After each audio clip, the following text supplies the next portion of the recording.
मंगो दुआ के शाला इंजदा नसीब होवे।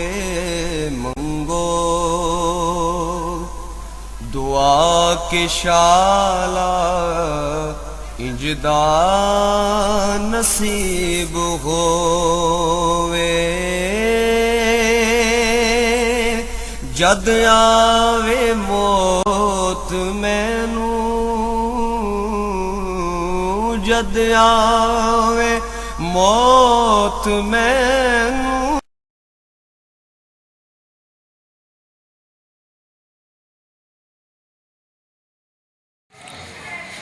बिस्मिल्लाहिर्रहमानिर्रहीम। अस्सलामु अलैकुम दोस्तों और बुजुर्गो नाज़रीन, तुहाडे सामने अगली वीडियो नाल हाज़र हां।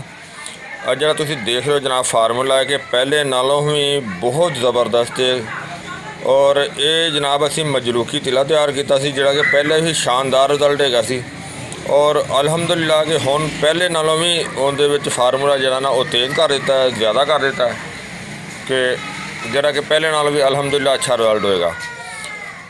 और यह चीज़ां ने तुहाडे सामने जिहड़ा कि ये फार्मूला है जिहदे विच तुसीं देख रहे हो शीर मंदार है और ये शीर मंदार 200 ग्राम है और उस तो अगे जनाब है रोगन सम्मन है 100 ग्राम है। उस तो अगे जनाब है मधु देसी है, यह भी 100 ग्राम है। और इस तो अगे जनाब जी अगले दो आइटमां पईयां ने इहदे विच जिहड़ी शेड वाइट है चरबी शेर है, सॉरी रिछ, और दूसरी जिहड़ी वो चरबी शेर दी है। और ये फार्मूला तुहाडे सामने जिहड़ा कि बहुत अच्छा जिहड़ा ते ज़बरदस्त रिजल्ट है। और ये जिहड़ियां चीज़ां जिहड़ियां तुसीं एंड ते देखियां ने इन्हां दा वजन जिहड़ा ना ये 25 ग्राम है और ये बहुत ही शानदार है और बहुत ही आला है। और ये तुसीं देखोगे कि इहदा फ़ायदे जिहड़े ने बहुत ही कमाल दे ने और ये इन्ने कु फ़ायदे ने कि हर उम्र दे विच इस्तेमाल किया जा सकता है, क्योंकि जिहड़ी कुदरती तौर पर बचपन दे विच भी मसला पेश आ जाता है। एक मतलब है कि इंसानी पिंड दे विच नफ्स दे विच उहदे वास्ते भी बड़ी आला चीज़ हैगी है और सानू बड़ी ज़बरदस्त इहदी डिमांड आई है कि उहदा फार्मूला मज़ीद जिहड़ा ना वो बेहतर करके तो तुहाडे सामने पेश करन लगे हां। और इंशाअल्लाह इहदी हुण तैयारी तुहानूं दिखाने आ। सब तो पहले इहनूं असीं जनाब इहदे च शामिल कर अपना खरल दे विच और इहदी रगड़ाई शुरू करने आ।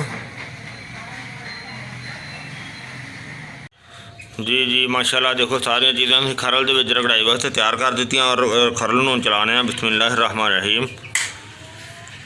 क्योंकि अज लाइट जी ना वो साढ़े को गई हुई है, सारा दिन जाती। हम असीं इहनूं सोलर पर चलाया तो सोलर पर चल रहा, थोड़ी स्पीड स्लो है। और इहदे हुण जिहड़ा ना शीर मंदार शीर अशर जिहड़ा ना वो इहदे शामिल करने। बिस्मिल्लाहिर्रहमानिर्रहीम।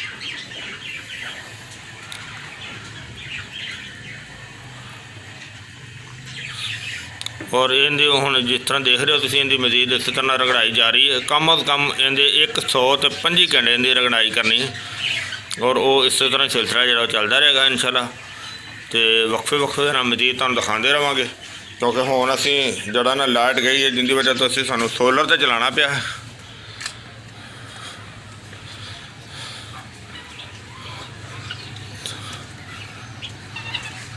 तो इंशाअल्लाह जिहड़ा ना वो जिवें जिवें क्लीयर होएगा उवें मैं तुहानूं दिखाते रहांगे, जिस तरह इहदे शामिल करांगे।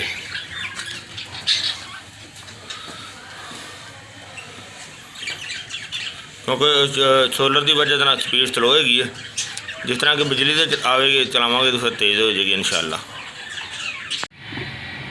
जी माशाअल्लाह देखो अज 3 दिन हो गए ने सानू ये रगड़ाई करदियां नूं और इस तरह सारा दिन मशीन जी ना वक्फे नाल चलाई दी है। तो 3 दिन के हिसाब नाल तकरीबन अजे कोई तकरीबन 30 घंटे के करीब होया, लेकिन इहदी जिसामत देखो जी कि कौम की बहुत बेहतर होगी, बहुत ज़बरदस्त हो गई है। लेकिन अज साइडा तो नहीं सही है, साइडा तो इन्हें क्लीयर कर रहे हैं। तो एक चीज़ मैं तुहानूं दसदा जावां, मेहरबानी करिया करो कि वीडियो नूं जिहड़ा ना ज़्यादा तो ज़्यादा शेयर करिया करो, ताकि किसी भी दुखी दोस्त भरा नूं, किसी वीर नूं ज़रूरत होवे तो वो फिर ना उन्होंने बना सकता है, लै सकता है। और इस तो इलावा ना वो साडे कई दोस्त है किने इत्थे इंडिया जिन्हां जो कईयां दे मैसेज आते हैं, तो वो कहते जी सानू किस तरह मिलेगी। भाई वो तुसी इस तरह करिया करो, साडे एक दोस्त है किने रणजीत सिंह, वो तुसी उन्हां दे कोलों जिहड़ा ना वो मंगवा सकते हो। उन्हां दा तुहानूं मैं नंबर दस देना,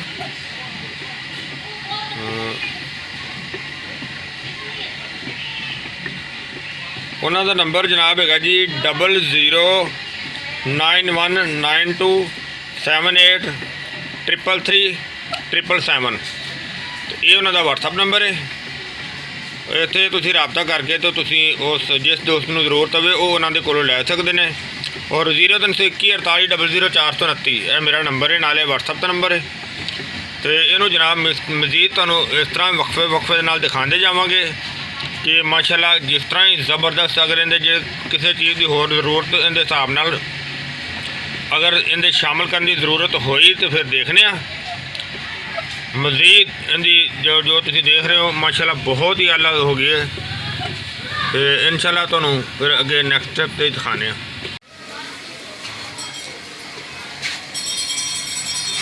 जी माशाअल्लाह देखो पहले नालों काफ़ी जी ना चेंज हो गई है, क्योंकि ये एक लेप टैप बनती है। पहले भी असी बनाया, लेकिन पहले नालों हुण इहदे च फार्मूला बहुत ज़बरदस्त कर दिता है। इस तरह के तुसीं देख रहे हो कि माशाअल्लाह बहुत ही ज़बरदस्त, पहले नालों इतनी ज़्यादा रगड़ाई हुई है, इन्नी ज़्यादा हुई है कि अज तकरीबन 7वां दिन है। यानी कि जिहड़ा असी अगर डेली दे 12 घंटे भी है तो 12 7 84 घंटे हो गए तकरीबन।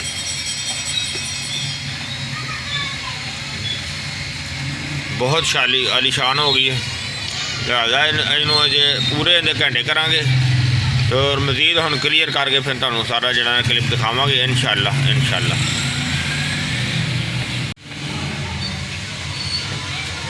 माशाअल्लाह माशाअल्लाह बहुत ज़बरदस्त जनाब। अज तकरीबन अजे 15-16 दिन हो गए ने। वैसे साड़ी एवरेज हैगी सी 125 घंटे, बल्कि 125 तो ज़्यादा ही हो गए ने, तकरीबन 150 के करीब हो गया है। और इस तरह मुसलसल असी ज़्यादा वजन ज़्यादा टाइम जो ना वो चला रहे थे। 1 मिनट दिन मशीन बंद करो जी। देखो माशाल्लाह इन्ना ज़बरदस्त मुलायम जरा ना सिलसिला बन गया है और इन्ना अच्छा बन गया है कि बहुत ही ज़बरदस्त। और रगड़ाई होंदियां रगड़ाई करदियां देखो किन्ने ज़्यादा इनके शेड बदल गए हैं। चलाओ जी। और ये तकरीबन अल्हम्दुलिल्लाह इस टाइम बिल्कुल ओके हो गया है और बड़ा ही ज़बरदस्त काम करेगा। इनू असी महफूज करके तो फिर तुहानूं दसने आ कि मज़ीद जरा ना इनू हुण बंद करके मशीन तो इनू क्लीयर करने इंशाअल्लाह जी। माशाअल्लाह देखो स्पैशल मजलूकी तिला सारा बेहतरीन तैयार हो गया जनाब, बहुत ज़बरदस्त चीज़ है, बहुत ही आला। और इनकी जनाब जी पैकिंग है वो असी बनाई है स्पैशल मजलूकी तिले दी। और ये जनाब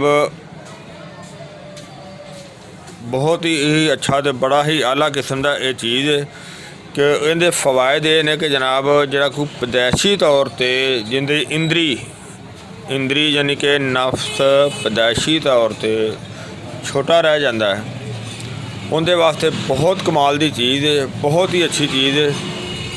तो और इस तो अलावा ये कि कुछ ऐसे दोस्त होंगे ने जिहड़े कि मजलूकी होंगे ने, मजलूकी कहते हैं जिहड़े हैंड प्रैक्टिस करते रहते हैं, तो उनकी वजह तो भी नफ्स जिहड़ा बिल्कुल सुकड़ जाता है या और भी बीमारियां काफ़ी हो जांदियां ने। कि कई इस तरह के दोस्त होंगे ने कि जिन्होंने यानी कि अगर पीरीयड दे विच उन्हां दा सिलसिला चलता है तो उनकी वजह तो भी जिहड़ा ना वो जिहड़ा नफ्स सुकड़ जाता है। तो ये जनाब इंशाअल्लाह बेहतरीन चीज़ है जिहड़ी कि छोटे नफ्स नूं भी ठीक करे और बड़े नफर जिहड़ा ख़राब होया है कि उन्होंने भी अपनी जगह पर बेहतरीन तरीके दे नाल बेहतर करे। ये बहुत ही ज़बरदस्त किस्म का चीज़ है तिला जिहड़ा पहले असी बनाया सी जिहड़ा कि खाली मजलूकी तिला दे विच। और ये स्पैशल मजलूकी तिला जिहदे विच देखिया तुसीं कि असीं इहदे च शेर दी और रिछ दी चर्बी शामिल कीती सी।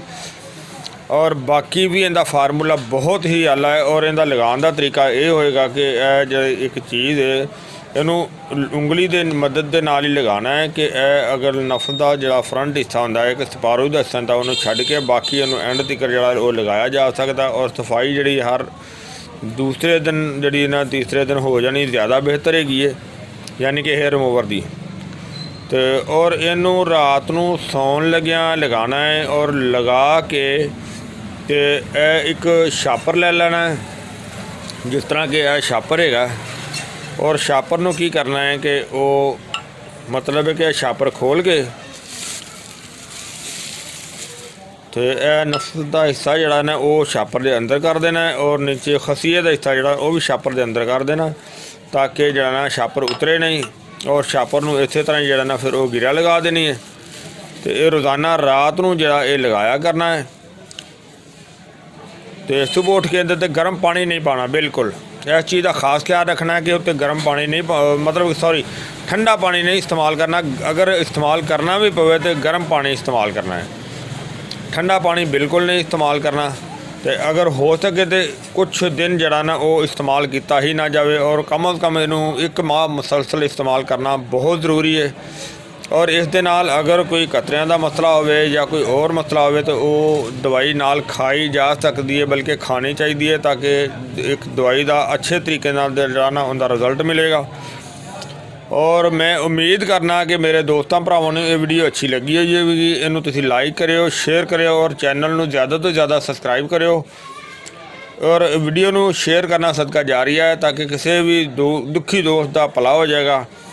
तो इंशाल्लाह अगली वीडियो का ना फिर मिलांगे।